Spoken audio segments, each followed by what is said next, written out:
আসসালামু আলাইকুম। TMSS এর বিজনেস ডেভেলপমেন্ট সার্ভিস এই চ্যানেলে আবারও আপনাদের স্বাগত জানাচ্ছি।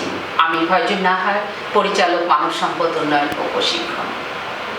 আমরা ইতিপূর্বে আপনাদের যে ভিডিওগুলো দেখেছি সেগুলো মূলত ছিল সমস্যা কেন্দ্রিক, আর গত ভিডিও থেকে আমরা শুরু করেছি ব্যবসা উদ্যোক্তাদের উদ্যোক্তা উন্নয়ন ও ব্যবসা ব্যবস্থাপনা প্রশিক্ষণের কিছু সেশন নিয়ে আপনাদের সঙ্গে আলোচনা করব।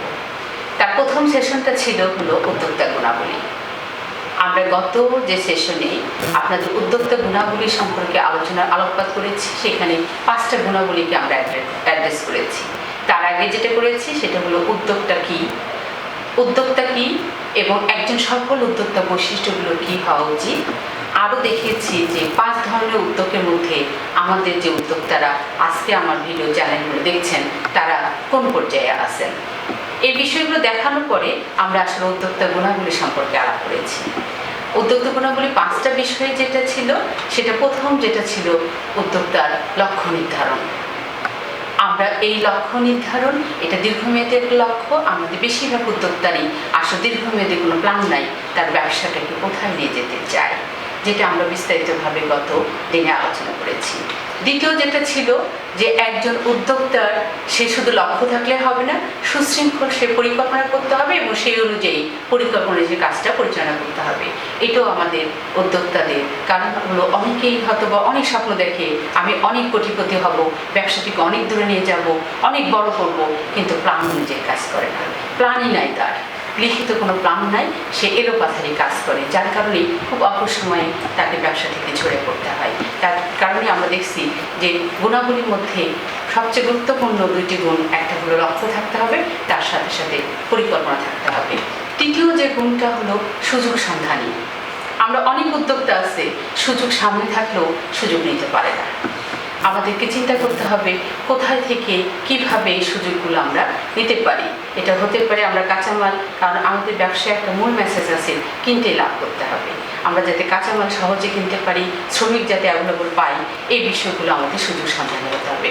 চতুর্থ যে গুণটা ছিল আমাদের, সেটা হলো কাজের প্রতিশ্রুতি রক্ষা করা। আমরা অনেকেই আছি যে আসলে মনে করি ব্যবসা মানে ওয়ান টাইম, কিন্তু ব্যবসা মানে দীর্ঘদিন আপনি কাস্টমারের সাথে, ক্রেতার সঙ্গে আপনার একটা সম্পর্ক থাকতে হবে। সেই ক্ষেত্রে যদি আপনি প্রতিশ্রুতি ঠিকমতো না রাখেন, তাহলে একসময় কী করবে, ওই উদ্যোক্তা আপনার কাছ থেকে, ওই ক্রেতারা আপনার ওই উদ্যোক্তা হিসাবে আপনি লংজিভিটি করতে পারবেন না। আপনি এক উদ্যোক্তাকে আপনি প্রতিশ্রুতি দিয়েছেন 10টার সময় মাল দিবেন, কিন্তু আপনি দিলেন 12টার সময়, সে কি আপনার জিনিসটা কিনবে? সে কিন্তু আপনার জিনিস কিনবে না। এই জন্য অবশ্যই আমাদের প্রতিশ্রুতি রক্ষা করে কাজ করতে হবে। এরপরে যেটা আছে আমাদের কাজের গুণগত মান এবং দক্ষতার চাহিদা। আমরা যেটাই করবো সেটা যাতে কোয়ালিটি হয়, গুণগত মানসম্পন্ন হয়, এবং আমরা যা সার্ভিস দিব সেটা যাতে অবশ্যই মানুষের চাহিদা মাফিক হয়। আর এটা ছিল গত দিনে আমরা আলোচনা করেছি। এখন আসি আজকের দিনে আলোচনা। আজকের দিনে প্রথম আলোচনা হলো আমরা কি করতে হবে, আমাদের ঝুঁকি নিতে হবে। বিজনেসে দেখা যাচ্ছে একটা প্রবাদ আছে, নো প্রফিট নো লস, এবং সেই সঙ্গে আরেকটা আছে no risk no gain, high risk high gain.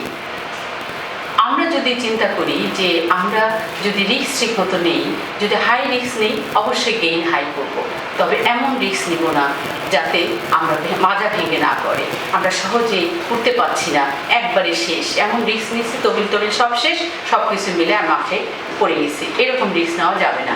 তার মানে উদ্যোক্তা নিজের মতো করে সহনীয় ঝুঁকি গ্রহণ করা, সহনীয় ঝুঁকি সম্পর্ক পরিস্থিতিযুক্ত অগ্রাধিকার আপনাকে দিতে হবে। সহনীয় ঝুঁকি যা আপনি সহ্য করতে পারবেন এবং সহজে আপনি সেটাকে ওভারকাম করতে পারবেন। এরপরে আছে তথ্য অনুসন্ধান। আমাদের একটা প্রবাদ আছে যেটাকে বলে, আগে ছিল নলেজ ইজ পাওয়ার, জ্ঞানী শক্তি, কিন্তু এখন বলে ইনফরমেশন ইজ পাওয়ার। যে ব্যক্তির কাছে যত বেশি ইনফরমেশন, সে ব্যক্তি তত বেশি সমৃদ্ধ। আমরা দেখতে পাচ্ছি যে আপনার কাছে কোথায় কাঁচামাল সহজে পাওয়া যায়, কোথায় মানে আপনি শ্রমিক তাড়াতাড়ি পাবেন, কোথায় গেলে মাল সহজে বিক্রি হবে, কত লাভে বিক্রি করতে হবে, এই ইনফরমেশন যদি আপনার কাছে সহজে থাকে, তাহলে আপনি অবশ্যই অভিষ্ট লক্ষ্যে পৌঁছাতে পারবেন। এখানেও আমাদের সমস্যা, আমরা ইনফরমেশনটা ঠিকমতো, তথ্য ঠিকমতো রাখি না।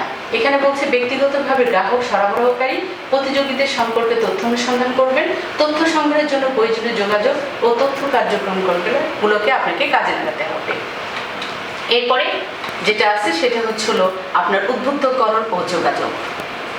আমরা কর্মীদের সঙ্গে যদি হাতে নাতে এবং তাদের সঙ্গে শরিক হয়ে কাজ করি এবং কর্মীদের যদি বলি যদি আমরা বেনিফিটেড হই তাহলে সবাই বেনিফিটেড হব, তোমাদের সঙ্গে আমি আছি, তাহলে কর্মী কিন্তু উদ্বুদ্ধ হয়ে সহজেই কাজগুলো করতে চাবে। এবং আপনার নেটওয়ার্ক যোগাযোগটা কর্মীর প্রতি, ক্রেতাদের প্রতি, যারা হোলসেলার, সবার সঙ্গে একটা সবসময় একটা ব্যবসা থাক আর না থাক একটা যোগাযোগ যদি রক্ষা করেন তাহলে অবশ্যই তারা যে কোনো সুবিধা আসলো আপনার কথা মনে করবে এবং আপনাকে সেই ইনফরমেশন দিবে যাতে ব্যবসায় আপনি ভালো করতে পারেন। তাহলে এটাও একটা গুরুত্বপূর্ণ গুণ, এটা 8 নম্বর গুণ। আপনাকে এই গুণটাও থাকতে হবে যে আপনাকে উদ্বুদ্ধকরণ করতে হবে এবং যোগাযোগটা ঠিকমতো রাখতে হবে। আজকের দুনিয়া হচ্ছে যোগাযোগের দুনিয়া, যে বেশি কমিউনিকেশন করতে পারে সেই গেইন হতে পারে।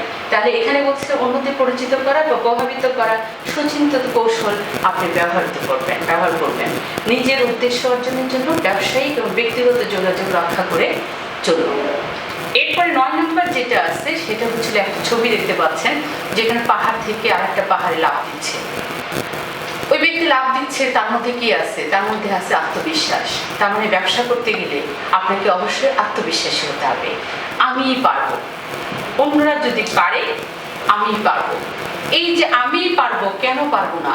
অন্যটা যদি সব কিছু আমার মতন হয়, তার যদি নাক চোখ কান মুখ একই রকম হয়, উদ্যোক্তা সেও উদ্যোক্তা আমি উদ্যোক্তা, তাহলে আমি কেন কনফিডেন্স নিয়ে সেই কাজটা করতে পারবো না?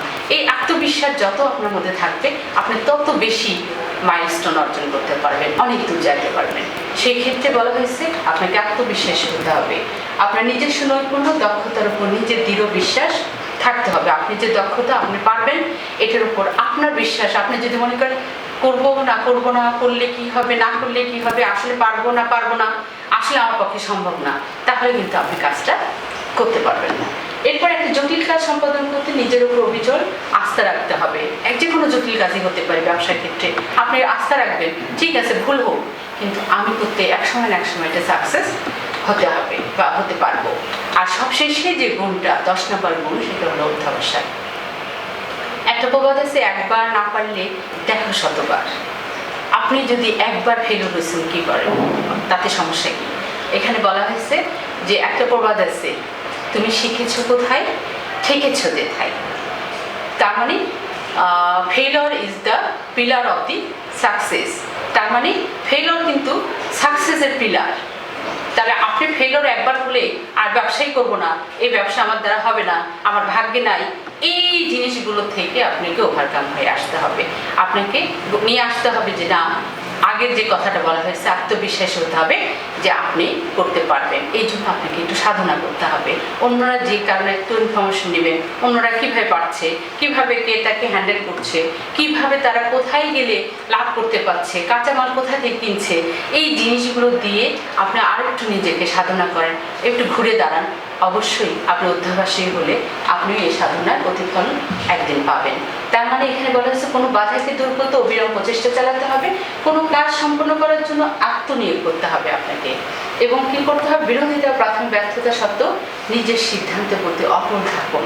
অনেকে সিদ্ধান্তের ক্ষেত্রে বিরোধিতা করবে, আপনার অনেক ব্যর্থতা আসবে, তারপরও চিন্তা করে না আমি এটা যে নিয়ে আগাই, হয়তো বা মাঝখানে অনেক ব্যারিয়ার আছে কিন্তু আমি জানি at the end of the ডেতে আমি সাকসেস নিয়ে আসতে পারবো।